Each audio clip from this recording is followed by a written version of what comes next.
It seems like the honeymoon for Elon Musk and Donald Trump has ended pretty early. And while they still might kind of like each other, and of course Donald Trump loves billionaires, he loves criminals, he loves people who are as corrupt as him, the rest of the folks in his administration are pretty tired of Elon. And they are making that incredibly clear. And a leaked email just shows how far they are willing to go to oppose all of his efforts as this feud kind of boils over.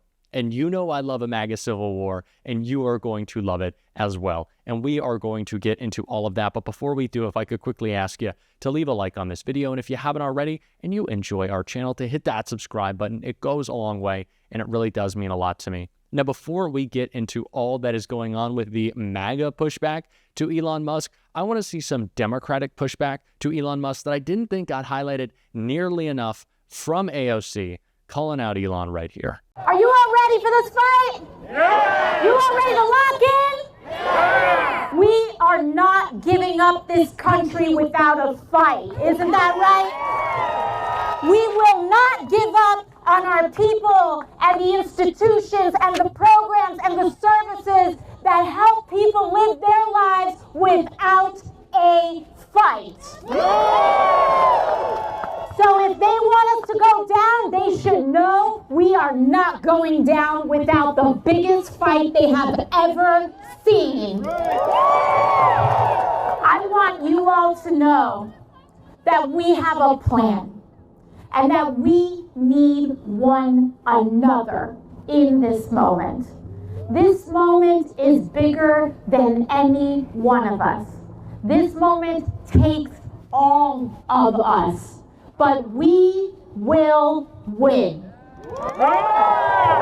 We will win.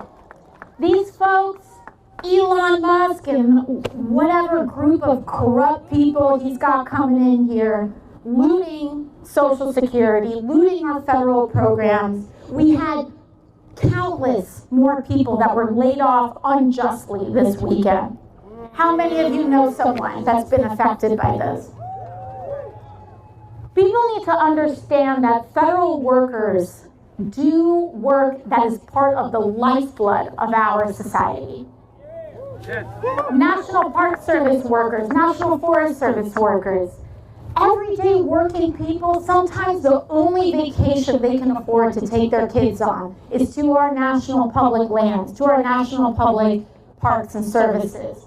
And it's those people that folks like Elon Musk are laying off, preventing not just the workers, but millions of Americans who rely on everything from Medicaid to a public park to have any semblance of dignity in our lives. That's what he's stripping away. That's what he's trying to take away. Don't let anyone take the focus off of what is happening right in this present moment. Elon Musk is not going after efficiency. He's not going after making these things better for people. He's trying to steal Medicaid so that he can enrich himself. He is trying to steal and gut NASA to align his pockets with SpaceX. He is trying to gut everything that is good in America for his own private profit. This is the culmination of what oligarchy is all about. This is exactly the type of energy we need to be bringing. Elon and Donald Trump become more unpopular by the day. Their plans are terrible, and people are realizing that en masse. And it's not just Democrats, it is Republicans. When we see these town halls with Republicans so deliciously getting mercilessly booed, they are in deep red districts. Those are their Republican constituents who, by the way, are affected most by these cuts to federal programs, as we know on the show.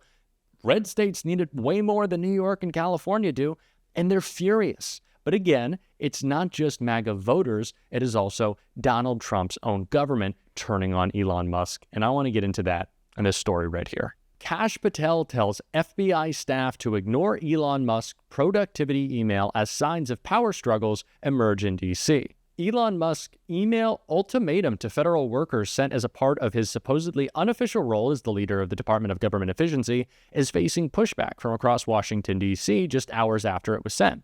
And some of that backlash is coming from unexpected corners of the Trump administration, perhaps teasing early signs of power struggles to come. Consistent with Donald Trump's instructions, all federal employees will shortly receive an email requesting to understand what they got done last week, Musk wrote Sunday afternoon. Failure to respond will be taken as a resignation. Federal workers received an email from the Office of Personnel Management asking, "What did you do last week?" They were instructed to reply with 5 bullet points outlining their accomplishments in the previous 7 days, excluding any classified information. Understandably, the email triggered confusion and questions about the legality of Musk's move. According to a White House legal filing, Musk officially has no federal government role or authority. The most strident response came from the FBI and its newly sworn-in director, Kash Patel. He sent his own email to employees to clarify where the Bureau stood. FBI personnel may have received an email from OPM requesting information. The FBI, though, through the Office of the Director, is in charge of all of our review processes and will conduct reviews in accordance with FBI procedures, Patel wrote. The Musk OPM email is also reported to have been received by the employees of the Consumer Financial Protection Bureau, the National Oceanic and Atmospheric Administration, and Centers for Disease Control and Prevention. One report suggested that some 2 million federal workers received it. CNN reports that the email even went to air traffic controllers, with their union telling the network that it wasn't clear how and when the understaffed workforce would be able to respond. The country's more than 10,000 air traffic controllers are already working mandatory 6-day weeks of 10-hour shifts, the union said. Maybe it is my fault, and we were going to get into Kash Patel, don't worry, but I didn't know how much air traffic controllers made. On average, it's like $120,000 a year, which is a good amount of money. Can we pay these people more? They're working 6 days a week, 10-hour days, doing the most important jobs, like in travel safety. Like, it is crazy to me. I want 5 bullet points of what you did. Elon, I made sure the planes landed while you tweeted, you dick. Like, what? That is crazy. So the email is one thing, but Kash Patel immediately responding after Elon Musk said he would spend like tens of millions of dollars primarying anyone who didn't vote to confirm him is just so sweet. I love that this is already starting. Elon is quickly becoming the most unpopular political figure in America, which is pretty difficult to do. And I'm loving every second of it. I want to see the infighting. And I also just want to point out that we are at the point of the Trump presidency that it is so crazy that we are thanking Kash Patel. Think about that. That's where we're at a month in. We are thanking Kash Patel. He is part of the resistance. Like, of course, I'm joking and saying that, but how did we get to this point? It is crazy. But it is crazy if we do not call it out all the time and always. And that is why I want to play a little bit more of AOC right here. But it's very important to understand that it is not sustainable. They may seem like they have power right now, but all of this dramatic action is trying to create the sense of inevitability, the sense of power, so that we abdicate in advance. I want everyone who is here and folks who are watching who are not here, especially our federal workers, to listen to me very carefully, because we have very specific instructions in this moment. And I don't say this as a Democrat. I don't say this as a person with any sort of specific political views in this moment. I say this as an American who has sworn an oath to the United States Constitution.